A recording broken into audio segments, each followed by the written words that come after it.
Our Three Different Worlds by Nicola Winters. Chapter 8. I summoned my weapon right to my side, facing a guy cloaked in shadow. Virgil was still in his room, and a small bit of light in the hall I liked to keep dim made it more difficult for me to see him. I had a step come towards me, sending a swing towards me that missed. "You ruined everything," I heard him yell, just staring at Arcadius before looking at me with strange eyes that made me feel like they are so familiar. "I finally found you, you stupid vet," he said, taking another step to where I can see his face, making me almost drop the weapon that was at my side. He was my father. That's the same father that made me suffer those years before my mother came back from her many-year trip. After her return, it was back to the way it was before she even left, which wasn't too much better, but somehow I preferred more due to how much I found either of their attentions to hurt. I got my weapon in a ready position, in a tight grip. My body was left shaking, but I didn't drop my guard. His pattern was not anything new to me, and I just couldn't allow him to harm anyone else, even if that means that he harms me once again. "What are you doing here?" I asked with a growl, watching his slow steps towards me. "Oh, am I not allowed to see my son?" he asked sarcastically. "You are not my father, nor have you earned it. You are my father on paper, and that's it," I said, raising my blade higher, making him stop in his tracks. "I highly suggest you leave all of us alone. We want nothing to do with you." My voice was shaking, but the thought of how it once was made me lower my weapon just enough for him to get close to me.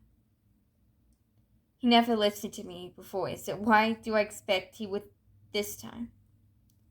"Well, you're definitely more cocky than you normally were,"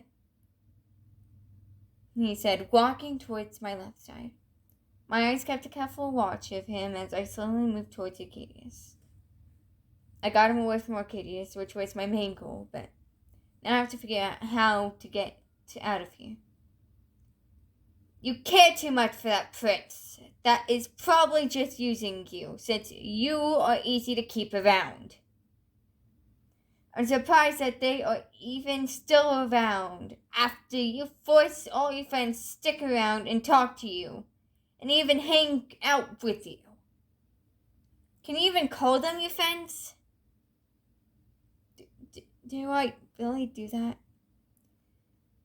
That can't be true, right? I lowered my weapon more, without thinking, and felt a hit to my wound that was strategically placed. From that hit, I had a quick response to hit him right in the chest, making him stagger backwards. My wound was bleeding once again, but I quickly took the place next to the king as he entered the hallway on the same side as Arcadius. I stood in front of my father. I held the sword to his neck. He was on the floor, looking up at me like I started this with anger in his eyes before looking at his majesty. "You shall not lay another hand on my son or my son-in-law," he said, making me look up at him in shock over what he said. "Guards, come to take him away." I was feeling dizzy, with it slowly getting worse over time before I fell into the king's arms. "Lucious," he said, looking down at me to see if there were any visible injuries. "You can rest now. We will handle this, and we'll protect Arcadius." You did amazing, and more than you needed to, so please, just rest. But, Your Majesty, what about Lord Arcadius? I asked quietly, trying to stop leaning on the king. Lucious, if I need to, I will put a guard in front of your door to get you to rest.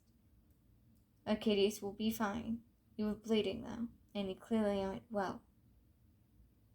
I couldn't stop leaning on him, and without too much understanding on how I was on the ground. I found myself there. The king still remained by my side, sitting on the floor right by me.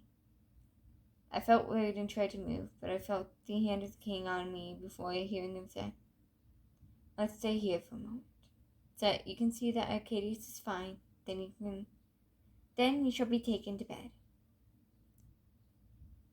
I nodded quietly and let my focus wane, and then just disappeared as I fell into an uncomfortable sleep, before being awakened by the sun hitting me in the eyes in a room that I at first didn't recognize.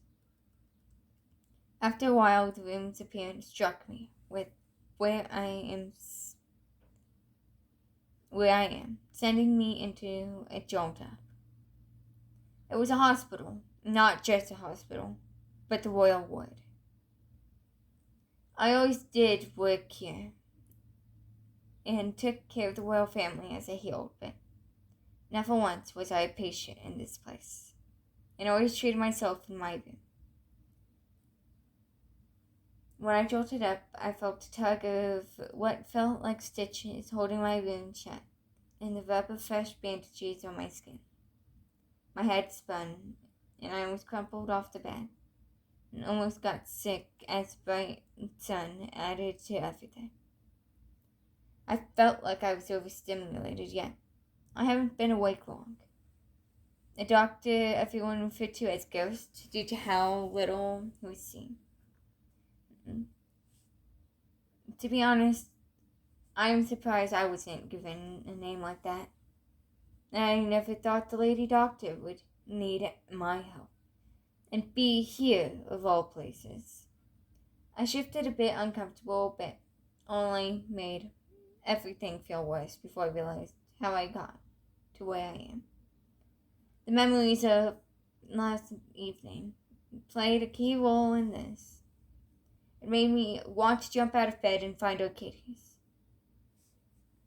"Doctor, stop moving. You'll just hurt yourself more." His Highness ordered us to keep a close eye on you. "Where's His Majesty?" I asked, trying to get out of bed. "He had some business to attend to," Go said, making it clear he didn't want me to move. My disobedience was annoying him. I pushed him out of my way and got out of bed, even though my wounds were screaming at me to not.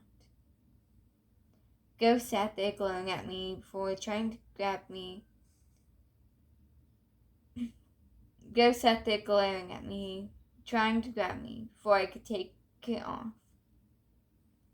It was too late though, since I took off down the hall, looking for a hint at where Arcadius was before running straight into the king. The king turned to me shocked that I was there before grabbing me and asking, What are you doing up, young doctor?" I sat there silently, worried that he was going to be super upset about my disobedience, but instead seemed to read my mind. "If you are looking for Arcadius, he's in that room."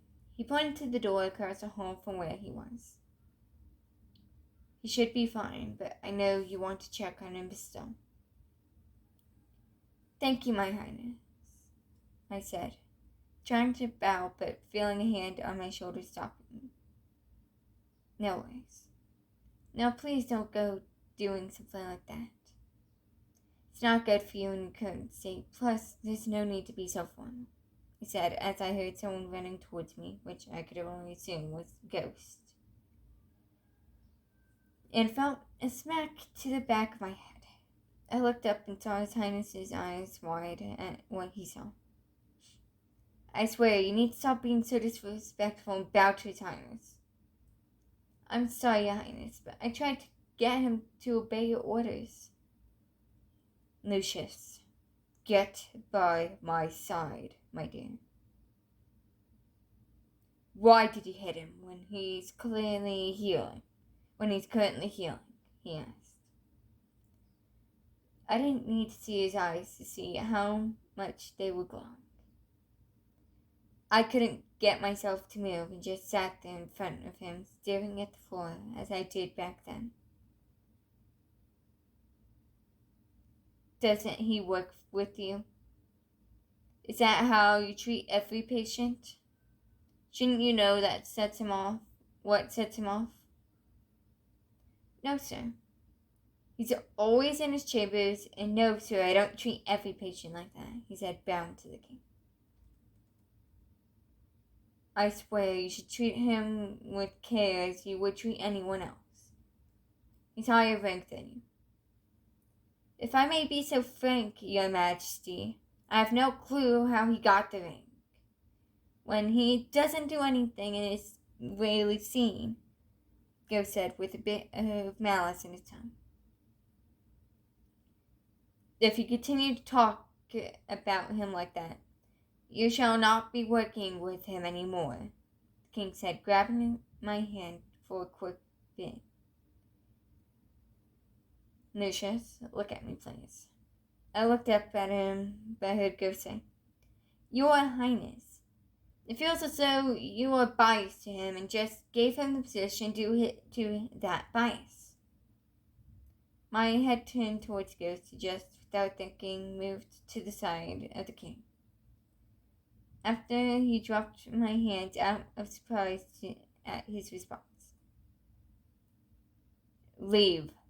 You shall no longer be under my protection and working under me due to these comments. Lucius showed his care and work and the knowledge for the position, and doesn't misuse it, which is why I chose him for the rank. Now get out of my sight before I have the guards remove you themselves, the king said, staring at him with a glare. Lucius, do you have any doctor friends you would trust to watch over you? Ghost stormed off and I shook my head. I see. I shall appoint a new person to watch over you, and I shall wish for you to tell me if they ever try to pull any of that stuff. Let's get you into Arcadius' room. Of course, my lord, I said, bowing, getting a word screech from him as I did so. Don't do that anymore, please. You are pretty much family, so there is no need to bow to us anymore, even in front of others. He laid a hand on my shoulder, watching me carefully to make sure he wasn't hurting me. It hurt a bit, but it didn't hurt too bad. I sat up and nodded before being led to Arcadius' room. He's been waiting just as I was. Oh, there you are, Lucious. How are you feeling? Arcadius asked, with a curious look that surprised me. I'm feeling alright. Are you doing alright? I asked, more worried about him. It's just a minor concussion. There's nothing to worry about with me, but you were stabbed and had your wound bleeding, so of course we are worried about you, he said, standing up, walking over and grabbing me, as if we were dating, which felt weird, and since we never discussed this, I was surprised, especially with how bold he was being. He led me to the chair next to his bed and made me sit down before taking a seat on the bed. I was kind of feeling a bit dizzy and felt my bindings being somewhat wet, yet felt almost none of the stitches missing. I guess I was too quiet for too long because the king kneeled in front of me to look me in the eyes with a look like he wanted to ask a question about something. After a moment, he asked, "Is there something wrong? Any damage to injury, or what's wrong, my dear?" I, I stammered quietly. "I'm fine. Nothing's wrong."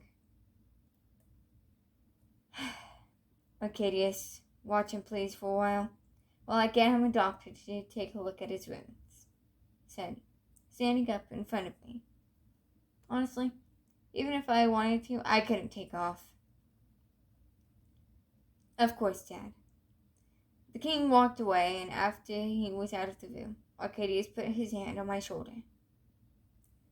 "Lucious, you need to stop letting yourself hurt like that." "I'm not hurting," I said. "I'm fine," said, finally looking up at her. My hand found a comfortable place on top of his. "Please don't worry about me." Somehow I didn't notice at the time, but his free hand found its way on my face while saying, "I'm sorry, but I'm always going to worry and care about you. Plus, how's no one supposed to worry about you when you are that wounded?" "I'm not too wounded. It's not too bad after all. It's manageable to move with," I said, wanting to pull away, but lacking the energy to pull away. To be honest, I was struggling to move at all, and not break down into tears. I don't recall the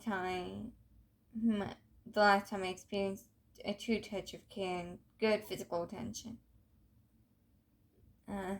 Sure," he said, as his father walked back in with a doctor. The footsteps of the doctor sounded like Celine's, but I couldn't be too sure till I got a look at them. "I'm sorry to interrupt, but Lucious needs to be looked at. If he's on," the king said, catching Arcadius off guard, making him turn red, and release me. "I swear, you guys are really a thing." "Father, we are not a thing yet, so please back off some," Arcadius said, still red, but facing him now. I turned to face him to have my belief of Celine being there behind me to be true. "What happened to Ghost?" "He attacked Lucious after he came over here and didn't bow to me earlier, so he doesn't have a job anymore," the king said, catching Arcadius' attention. Celine came closer to me after hearing that and made me flinch when she touched me on my shoulder, since I didn't expect it. "Lucious, it's just me." "May I see your wounds?" she asked, moving her hand off and just kneeling in front of me. I nodded and removed my jacket and shirt to find tightly placed bandages in a red spot from some stitches that weren't completely right, which were knocked out in the head. Felt a bit dizzy and weak, but I sat still as she looked at my bandages before she took them off. Felt easier to breathe and my wounds hurt a bit more. She seemed shocked when she saw my wound and removed the blood that was around the other stitches, seeming to be super careful with it. "How is that fine?" Arcadius asked Virgil. "That looks painful, and like it hurts you a lot to move. Was I making it worse by holding you like that, and just holding you in that position?" "What? No. It was comfortable for me. It was nice," I said, making sure he saw me, looking him in the eyes. If he didn't see me look him in the eyes, he would think it was a lie, even if it was a truth. To be honest, I have never been good at looking people in the eyes. It's just super uncomfortable. but you were injured, and I helped you like nothing happened, he said, upset at himself. I reached out to his hand while Celine worked on my wounds, which made me grab his hand a bit tighter sometimes due to being in pain, to have my wounds worked on while awake. Lucious, or a weird thing. I guess if that's what you want, my dear. I'm cool with it being either way, said, looking at him before wincing in pain to hitting a sensitive spot in my wound. Fuck, I mumbled quietly. Love, breathe. It should make the pain hurt you less, Arcadia said, moving my hand closer to him. Please allow yourself to rest for once, my dear. It will be alright, even if you take some time to rest and sleep. Not a chance, Not a chance, Your Highness. Please get some rest so you may have an easier time with the coronation, I said, looking at the king and trying to think of his name. Gideus grabbed me, pulling me in close to his chest before saying, You matter more than you think, Lucious, so please, rest let those who worry may see you healthy and hopefully happy again. I felt myself grab onto him a bit tighter, laying my head on his shoulder, feeling tired. Celine made quick work with my wounds, which led to me feeling more tired, but helped my wounds feel clean. Lucius, just get some rest, please. It doesn't matter if it's on me or where, as long as you rest. My head was closer to the middle of his chest before I felt my tiredness and lightheadedness make me almost pass out on him. Rest well, dear. Before I passed out, I heard Arcadius whisper in my ear, I love you.